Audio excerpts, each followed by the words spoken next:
অবশেষে বহু প্রতীক্ষার পর অ্যাটলিস্ট শ্রেয়াস আইয়ারের ক্যাপ্টেন্সিতে আর 2026-এর আমাদের ওয়ার্ল্ড কাপ পাওয়ার পর প্রথম টি-20 ম্যাচ জিতলাম। হ্যাঁ, হতে পারে সেটা Zimbabwe, but that doesn't matter. Actually জেতাটা আসল কথা ছিল, কারণ আমরা জানি যে জিম্বাবুয়ে কিছুদিন আগে বাংলাদেশকে হারিয়ে আসছিল আমাদের এগেনস্টে খেলতে। তো বুকটা তো একটু ধুকপুক হচ্ছিলই, বিকজ বিরাট কোহলি বা রোহিত শর্মা নেই টি-20 টিমে।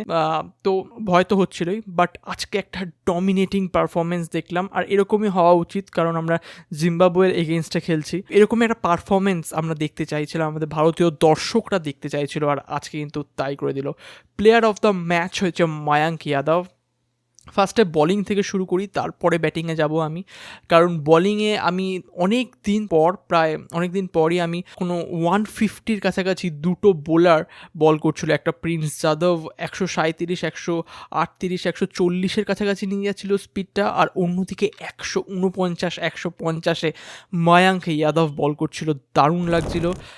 ফার্স্টের দিকেই উইকেট তুলতে আমরা শুরু করে দিয়েছিলাম, 0 রানে 1 উইকেট ফেলে দিয়েছিল মায়াঙ্ক যাদব, আর দারুণ লাগছিল। মায়াঙ্ক যাদব বলিংয়ের ভেরিয়েশন করছিল, মাঝে মাঝে স্লোয়ার ওয়ানে 116-তে চলে যাচ্ছিল, আবার তারপরে 149-এ অনায়াসে চলে যাচ্ছিল, 147, 149। অন্যদিকে প্রিন্স যাদবও দারুণ বলিং করেছে। আমাদের বলিংয়ের ইউনিট কিন্তু আজকে, যদিও এটা জিম্বাবুয়ে, এরকম হওয়াটাই স্বাভাবিক ব্যাপার ছিল, আমাদের এত বাড়িয়ে চাড়িয়ে বলার কিছু দরকার নেই, বাট আমাদের ইয়াং গানস আজকে খেলছিল। আজকে সবাই নতুন প্লেয়ারকে টাইপ দেওয়া হয়েছিল, আর তারা কিন্তু ফ্যান্টাস্টিকলি তাদের জব করে গেছে। সে মায়াঙ্ক যাদব থেকে শুরু করে বিষ্ণয়, মায়াঙ্ক যাদব, অশোক শর্মা আজকে একটু মার খেয়েছে, বাট যাই হোক, প্রিন্স যাদব, মায়াঙ্ক যাদব, রবি বিষ্ণয়, ইভেন শিবম দুবেকে আমরা সবসময় ব্যাটিং অলরাউন্ডার হিসেবে ভাবি, বাট জিম্বাবুয়ের সামনে আজকে 4 ওভারে 32 রান। রানটা হয়তো একটু বেশি, আর বাট 8-এর ইকোনমিতে টি-20-তে ইটস ওকে, ইটস ফাইন। আর জিম্বাবুয়ের দিক দিয়ে ব্যাটিংয়ে কেউ তেমন কিছু করতে পারেনি, শুধুমাত্র ওয়েসলি মাদাভেরে 34 বলে 39 করেছে, তারপরে রান আউট হয়ে গেছে। আর লাস্টে এসে মুরাবানি 20 বলে 27, উনি একজন ফ্যান্টাস্টিক ইনিংস খেলেছে, যদিও মাঝে মাঝে বুঝতে পারছিল না বল কোথায় চলে যাচ্ছিল।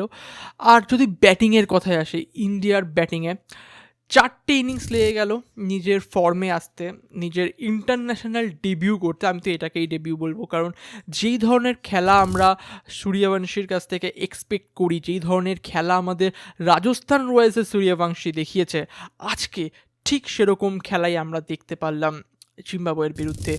18 বলে 50, 4টে 4, 4টে 6, 263 স্ট্রাইক রেটে ফাটিয়ে খেলেছে ছেলেটা। অভিষেক শর্মা আবার আজকে ফেল করেছে, মাত্র 8 বলে 1, বাট তাছাড়া ঈশান কিষান 24 বলে 35, 2টো 6 আর 3টে 4, আর আমাদের সরপঞ্চ সাহ শ্রেয়াস আইয়ার 24 বলে 28। বাট সূর্যবংশীর কথা বলতেই হবে, চারিদিকে শট খেলেছে, মাঠের এমন একটা কোণা ছিল না যে ঝড়ো ইনিংসে তার কবলে আসেনি।